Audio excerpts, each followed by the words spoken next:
Hello, good people. It's Clarence Dunmore, the 2021 People's Middle School Teacher of the Year. And today, it's a moment in math with Mr. Dunmore.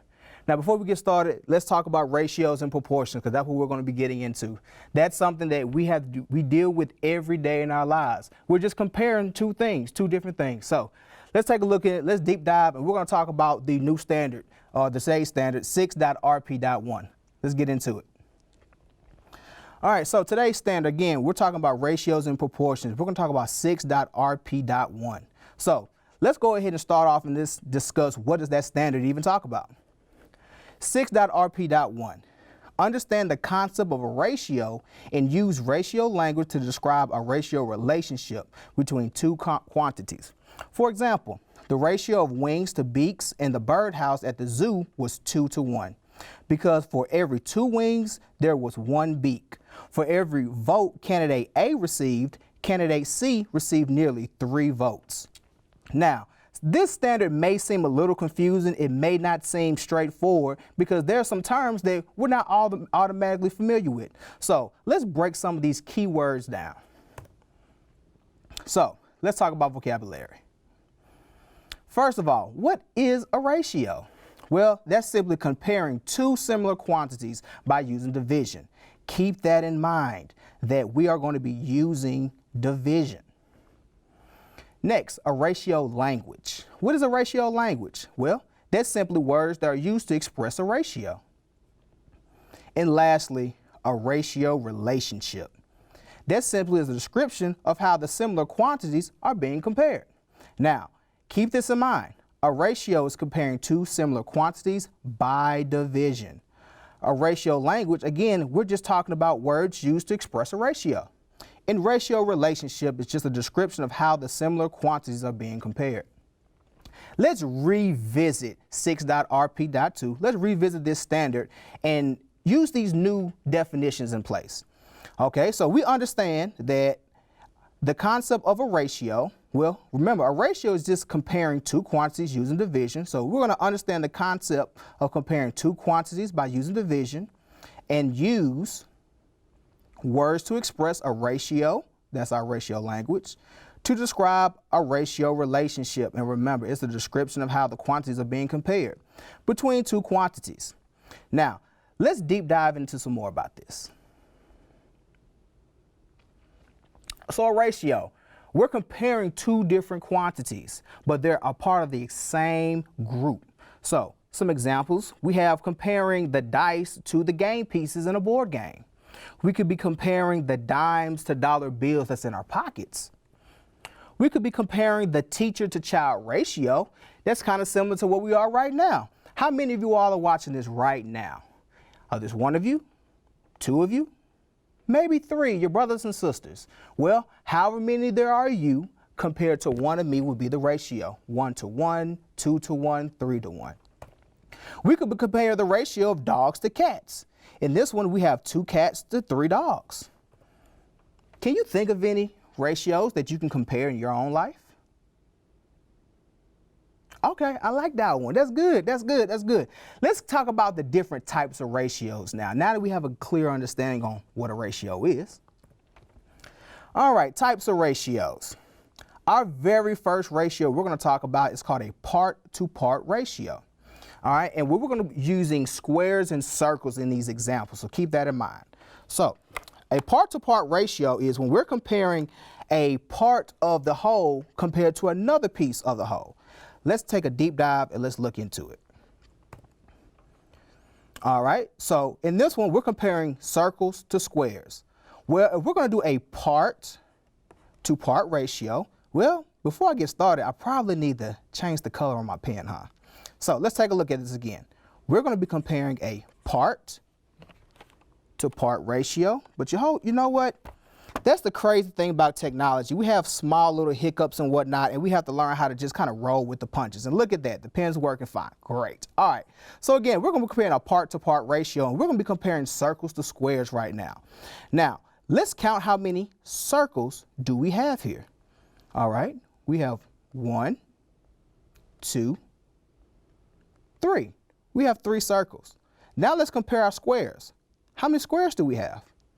We have 1, 2, 3, 4, and 5. So when we're asked what is the circle to square ratio, well, we will respond it is 3, 2, 5.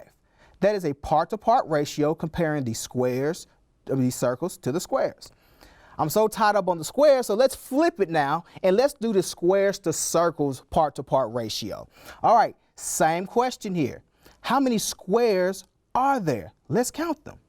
We have 1, 2, 3, 4, and 5. We have 5 squares here. Now, flip side, let's go back to our circles and let's compare the circles here.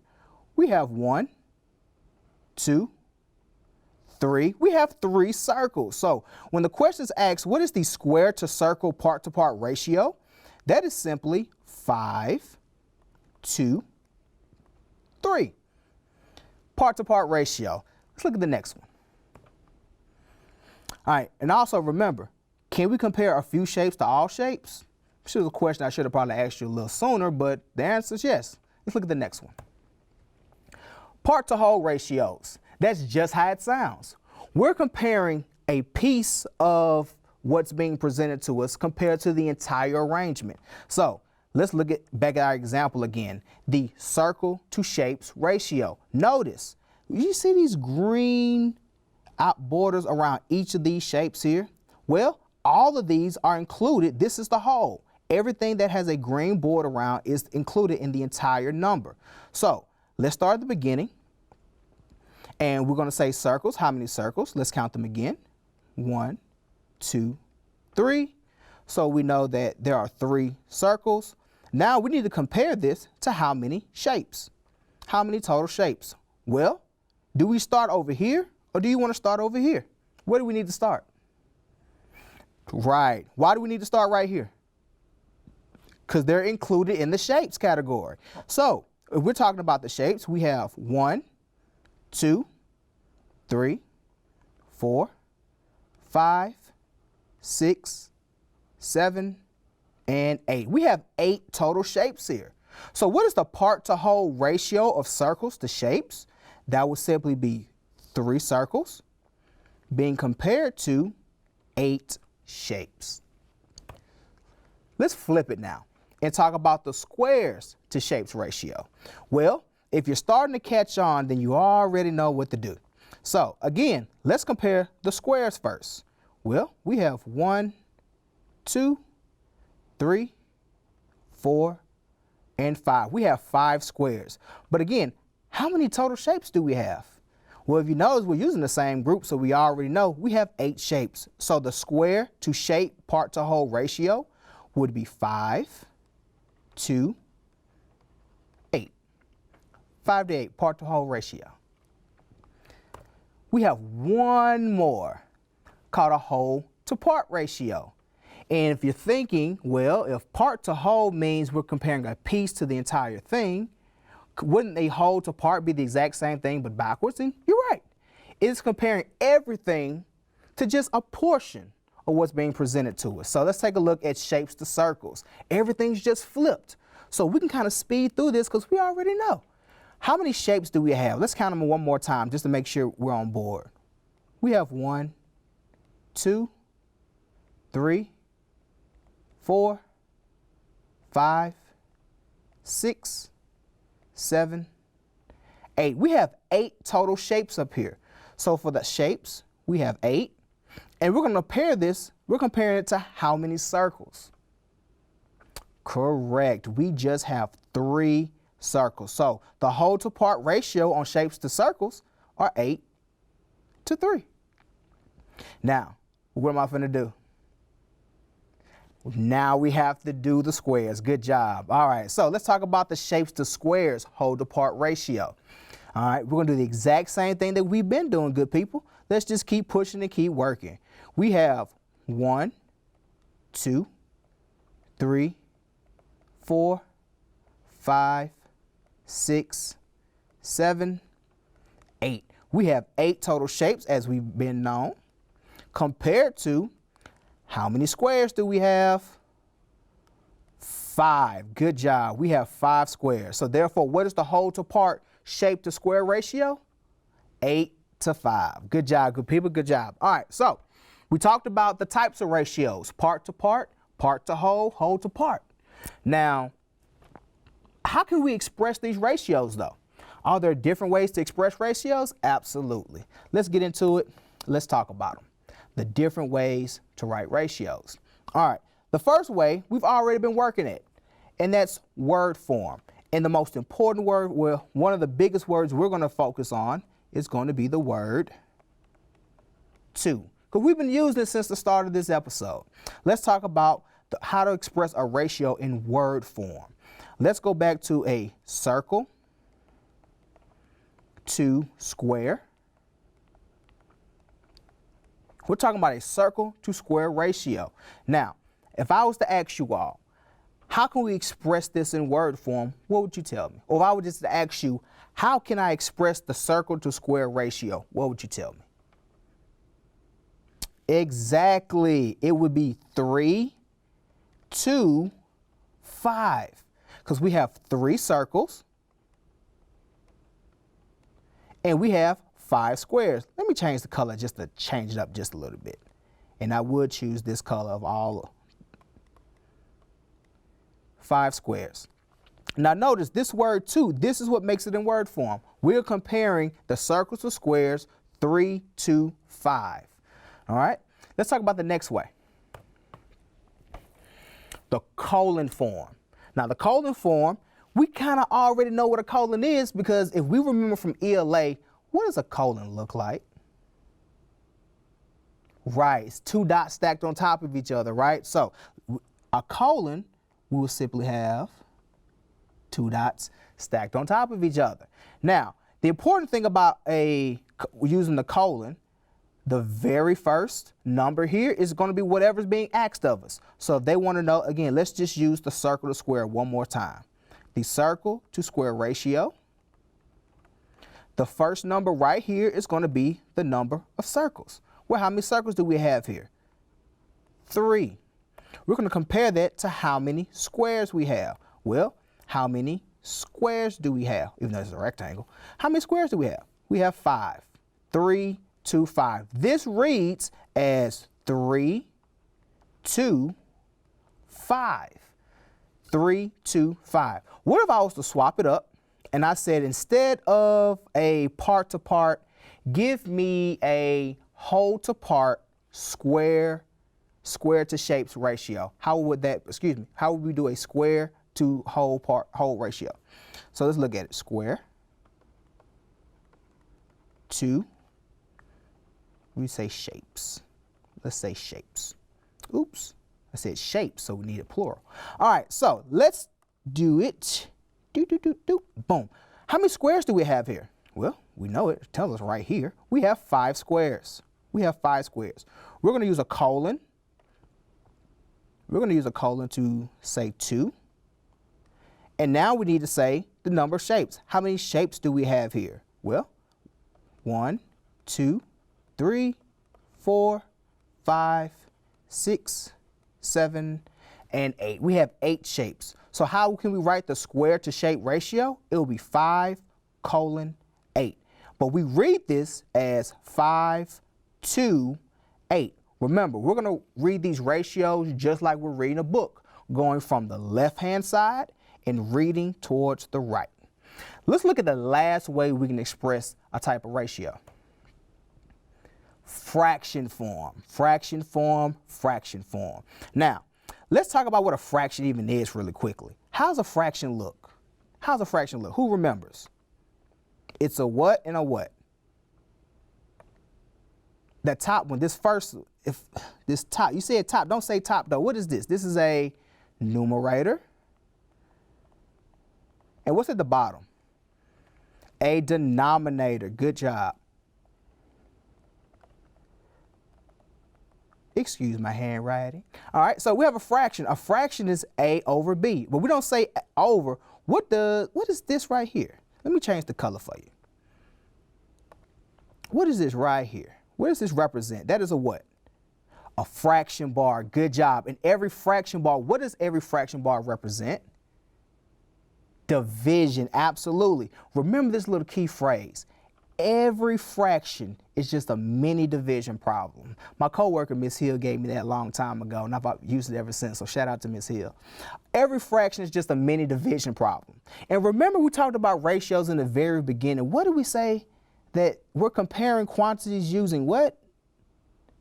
Division. So if every fraction is a division problem, and we know that ratios are just quantities, we're just comparing quantities using division, what does that tell us? Fractions can be expressed as ratios, and ratios can be expressed as fractions. Let's take a look at it.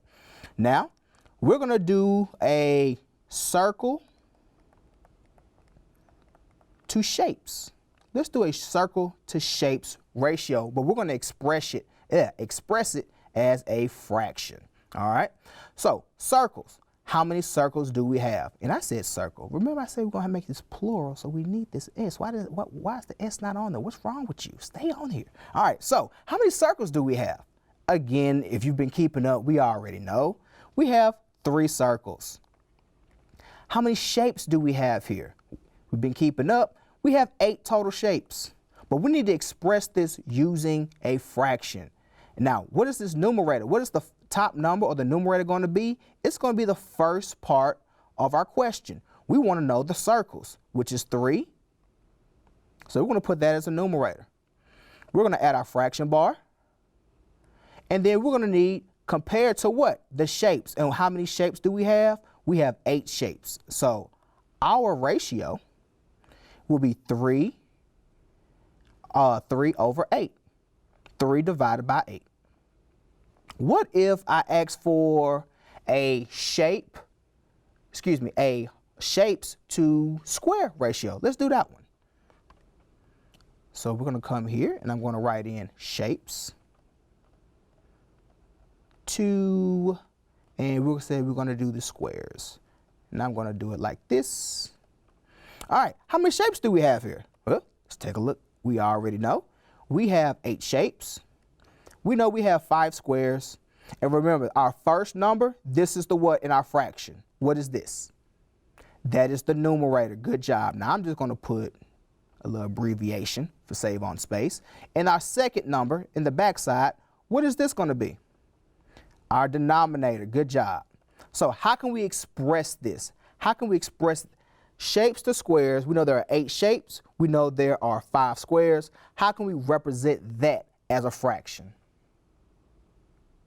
Okay, 8 over 5. Good job. So what I'm going to do is I'm going to change this color to purple, my favorite. And I'm going to put it way down here, 8 over 5. All right. Okay, golly, that was a lot. We went through the standard, we talked about definitions, we talked about the types of ratios, we talked about the ways to express the ratio, just too much. So if you came in late, if we've been moving just a tad bit too fast and you're just not all the way on board, before we dive into some problems, Mr. Dunmore got your back. I got you, don't worry, chill out. Just turn to a clean sheet of paper and let's jot down some notes really, really quickly, okay? So let's talk about this. Let's remember that there are 3 definitions that we learned today. A ratio is simply comparing 2 quantities by using division. We understand that a ratio language are simply words used to express a ratio. And a ratio relationship is a description of how the quantities are being compared. We learned about the types of ratios today. We learned about the part-to-part ratio, which we're comparing a portion of the entire thing being presented to us compared to another portion that's included in that same group. We talked about a part to whole, where we're comparing a portion to the entire thing. And then vice versa, we talked about a whole to part ratio, where we're comparing everything compared to just a portion of it. And lastly, we talked about ways to write ratios. We talked about word form, which is what we've been starting off since the very beginning. We talked about the colon form. And then we also talked about fractions. And lastly, please, please, please, please, please, if you take anything away from today, please understand that we read, write, and answer ratio problems left to right, just like we're reading a book. So let's practice now. Let's get into it and kind of play around with the stuff that we learned today. A group of friends went out to dinner. 19 of the diners ordered vegetarian food and 14 ordered non-vegetarian food. What is the ratio of the number of vegetarian meals to non-vegetarian meals? Well, let's look at the question. What's the question being asked of us? Well, let's just deep dive a little more. I'm gonna use my highlighter. I haven't used my highlighter all episode. So we are off the bat, they all told us that we need to create a what? A ratio. That is what we're working with. So we already know there are 3 ways for us to write this answer. We can give the answer, I still in a highlighter. We can give that answer in a word form. We can give it in a colon form. And we can give it as a fraction. Now, does the directions ask us or tell us specifically the way they want us to present the answer? No. So what I'm going to do is I'm going to pick fraction. I like fractions. I love fractions. Fractions are our friends. 8th grade math taught me that one. All right, fractions are our friends. So we know our fraction is set up as A over B, with the first thing being asked of us is in our numerator, and the second thing being asked of us is in our denominator. Good job. All right, so the question being asked of us is the number of vegetarian meals compared to, we see that word to, compared to what? The non-vegetarian meals. Well, what is the number of vegetarian meals we have? 19 diners ordered vegetarian. So my numerator is 19. I'm gonna put my fraction bar, and now we need to know what is the number of non-vegetarian meals? 14. So, expressed as a fraction, what is the ratio of the number of vegetarian meals compared to the non-vegetarian meals? 19 over 14. 19 divided by 14. What's another way? How would I write this in word form? Y'all getting the hang of it. 19 to 14. What about with the colon? Simple, huh? 19 colon 14. But do we read this as 19 colon 14? No. What do we still say? 19 to 14. Good job. Let's try one more.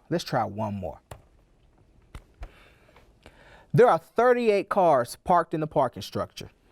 The parking structure is not at capacity. There are 13 parking spaces that are empty. What is the ratio of available parking spaces to total parking spaces? Well, let's start off by looking back at the question. And once again, what do we have to do? What is it the question is asking for? They want a ratio. And again, ratio is just comparing 2 quantities using division. Good. So we're doing some kind of division, some shape, form, or fashion. All right, so we want to know the ratio of available parking spaces and compared to what? The total parking spaces. So we know again that our ratios, we have 3 forms that we can set this up as: word form, colon form, fraction form. So first of all, what is the ratio of available parking spaces? If it's an available parking space, is there a car parked in there right now? If it's available? Nah, you're right. There aren't any. So, meaning it's what? It's empty. Let's go back and look and read our directions. Well, it says right here, there are 13 parking spaces that are empty. So we know that the available parking spaces would be 13. And we're using the word to. We're comparing it to what? The total parking spaces. Well, it doesn't really tell us the total parking spaces. How are we going to be able to figure that out? Add them together. What do you mean add them together? Oh, you want to take the number of parked cars and you want to add it to the number of empty parking spaces, and that should tell us the total number of how many parking spaces in this garage? Okay, Sounds crazy, but let's give it a shot, okay? So we have a 38 cars in the garage right now, and there are currently 13 parking spaces that are empty, and we're gonna add these together, and that's gonna tell us the total number of spaces in that garage. Well, 8 plus 3 is 11, good. And we're gonna bring that one over here, and we have a 3 plus 1 plus 1, which is 51. Grand total is 51. So the ratio showing the available parking spaces to total parking spaces is 13 to 51. There it is, good people. All right, this has been fun. This has been great. We've talked about the types of ratios. We talked about the ways to express a ratio, and we worked with some practice problems today. This was great. This was fun. Have a great day. This is Mr. Dunmore again, the 2021 People's Middle School Teacher of the Year. Y'all have a great day, and I'll see y'all next time.